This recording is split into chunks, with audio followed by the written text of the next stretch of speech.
You are listening to the Empowering Working Moms podcast, Real Talk with Dr. Prianca Nayak, a show to help professional moms in survival mode to take hold of their lives and thrive.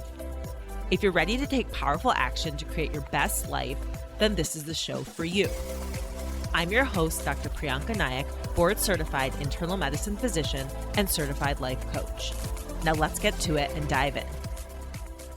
You are listening to the Empowering Working Moms podcast, episode number 10.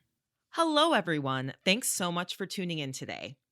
I want to talk about a topic that I think is really important for type A working mothers. And this is the topic of catastrophization. What is that? Maybe you don't know what I'm talking about. Well, neither did I until a few years ago when I started getting into mindfulness meditation and reading Jon Kabat Zinn. Catastrophization is assuming the worst case scenario, which can be accompanied by obsessive worrying and spinning. I used to do this constantly, catastrophize, and it honestly made my life a living hell. I look at journal entries from years ago and see how much I was suffering. And you know what? I didn't even realize just how much I was suffering because I was so in the thick of it. I'm going to address this catastrophization to increase your awareness of it so that you can join me in my journey of managing it. Catastrophization is a happiness thief, so let's face it and beat the shit out of it as best as we can. But before I give you tips and tricks to deal with catastrophization, I want to share a journal entry that I found from the beginning of the pandemic in March of 2020. Here goes. The worst case scenario of COVID is death. One of my partners is COVID positive. He is in his early 30s and is certainly not ready to die. He has a 6-month-old infant at home and must be going crazy worrying about her. I think about him and how Corona could get me next. It horrifies me. I just think that I have to get through my day and know that if I want to quit, I forgive myself. We are all grieving the life that we once knew, wondering when we will see it again. It is a loss. Last night, my husband was grieving too and asked me what is going to happen to us. Unfortunately, I don't have the answer to that, but I try to remain calm as I hold him and tell him that we will take it just one day at a time. Physicians are dying all around us, and I am a physician. I know that 80% of people who are affected do just fine, but it seems like doctors are dying, so then I wonder, am I going to die too? I read this because it's so easy to forget, what happened to us each on an individual level, right? As well as the world when COVID hit and we had no idea what was to come. That was a pretty tough time, and catastrophization, I think, was at its max definitely for me, and I'm sure many of my colleagues. So I tell you this because I want to explain to you how I dealt with it. During that time, it was really important at work to not catastrophize. Every cough, sneeze, mask below the nose, I remember it would make my throat have a squeezing sensation, and I would notice it. But as I noticed it, I would pull myself out of the rabbit hole. I would tell myself that I was not going to get COVID, that I was not going to die. And you know what? Here I am today, proving that this optimistic stance was actually true.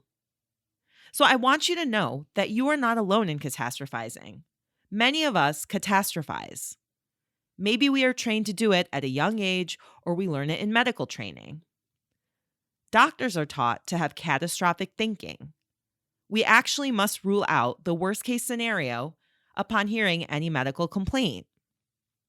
This is the best thing to do for the patient, and also really important in a medical and legal sense. Catastrophization is applauded, which is all fine and well until the habit shows up outside of work. So, yeah, we're trained to catastrophize. But when it bleeds into our personal lives, we start to suffer. Before I began this powerful work, I used to catastrophize about everything. It was exhausting. Child has a fever, assume he's going to die. Someone at work says, I need to talk to you. Assume I'm in big trouble. Get an unexpected phone call from my mom.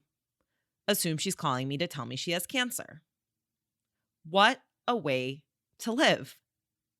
When we constantly catastrophize, we are creating our own hell. It's a self-created hell. But the beauty of the self-created hell is that we have the power to dismantle this hell. We can get rid of it. I want to give you an example of catastrophization and coping strategies of a client of mine, a physician mother of 2 small kids. So before coaching, this is pre-vaccine pandemic time, every sneeze, every cough, every cold would set off her anxiety and panic at work. She's an allergist. So imagine, she struggled with feeling this way all day, every day, because so many people were coming in with a cough, a sneeze, probably from allergies. And she would catastrophize thinking she was going to get COVID, pass it on to her kids. But through coaching, she was able to have awareness of this catastrophic thinking. She was able to be present and sit with the catastrophic thinking and feeling, and then use concrete anti-anxiety coping strategies to pull herself out of the catastrophic brainado and empower herself to take control of her experience. I remember in January of 2020, my 22-month-old had a temperature of 106. Now, to me, I'm a doctor that works with adults. We really don't see fevers that high. I was obviously freaked out. Plus, it was my own kid. And I had to walk myself off the ledge of thinking that he would die. And I remember feeling the anxiety in my throat. I noticed it. I sat with it. I breathed. And then I made the decision to take action to give him Tamiflu and Tylenol. And I talked myself, out of thinking he would die. I assumed the best. And it worked out fine. He is fine now. See if you can think of a similar example in your life where you catastrophized and then everything turned out fine. So do you catastrophize a lot? Well, catastrophization is our protective mechanism to keep us safe. But more often than not, we don't need it. Assuming the worst case scenario, as I said before, is often accompanied by obsessive worrying and spinning, and that's definitely not doing us any favors. The problem with catastrophizing is that we waste our precious time and brain space, our precious energy. We exhaust ourselves unnecessarily. We deplete ourselves of our finite energy, and then we have very little to give in the areas of life where we want to be giving our energy. For example, giving our energy to our families, our relationships, or careers that matter so much to us. So how do we deal with catastrophizing? How do we manage it? How do we own it so it doesn't own us? How do we tap into our own power of owning the catastrophization? So this is what you do. I would urge you to grab a pen and paper and make note of it so you can keep practicing it. Or if you're driving, listen to it later and take note. All right, so this is what we do. Now that you know what catastrophization is, you can be aware of it. Awareness is key here. Noticing your thought or your feeling and asking yourself, where is it in my body? Where is that feeling? What's the sensation? Is it a squeezing? Is it a pressure? When I feel anxious or stressed, I usually feel a tightness or squeezing in my throat. The more I notice it, the more I get familiar with it. And the more familiar I get, the more I realize that it's actually not harming me. So this increased familiarity with the sensation that we get in discomfort actually makes us more comfortable in a way. comfortable with anxiety, say, "What?" But really, this is it. This is a major step forward in managing our minds, empowering ourselves to optimize our life experience. So once you're aware and acknowledging that catastrophization is happening, notice that you're doing it or about to do it, and then stop yourself in your tracks. Stop yourself from going down that rabbit hole that you know that you've gone down so many times before. And if you're having trouble pulling yourself out of the rabbit hole, practice mindfulness. Try noticing your body. I usually say to myself, there is a body, and feel the weight of gravity on my body. So I'll feel the contact on the chair, or if I'm standing, my feet on the floor, and it makes me feel grounded. You can also take a few deep breaths. And if that's not working, you can always notice your surroundings. Notice what's around you. Notice if there are trees. If you're outside, notice them. If you're in a room, maybe notice a painting on the wall, and that will pull you out of your own head. So these tactics might sound kooky to you, but I promise they really are the key to getting control of your life and living with peace and ease. Remember, it won't work at first, meaning you may have to stop yourself after going deep into the rabbit hole, so you're already way down that rabbit hole. However, as you continue to practice awareness and stopping yourself, you will catch yourself earlier and earlier.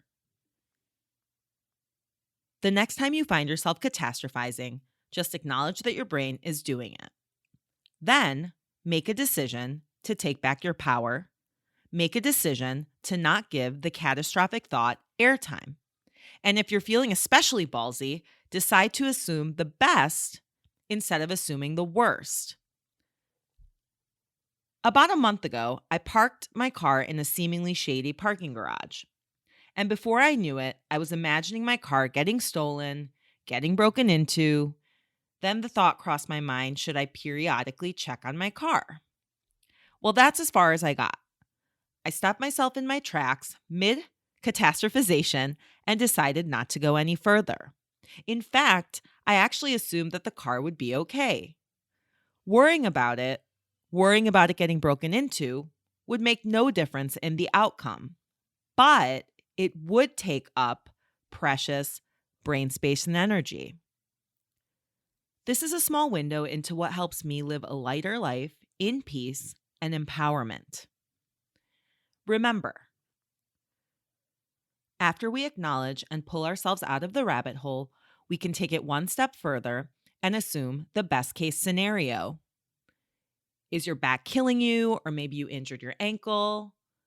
Feeling frustrated, like your ankle's never going to get better, your back's never going to get better?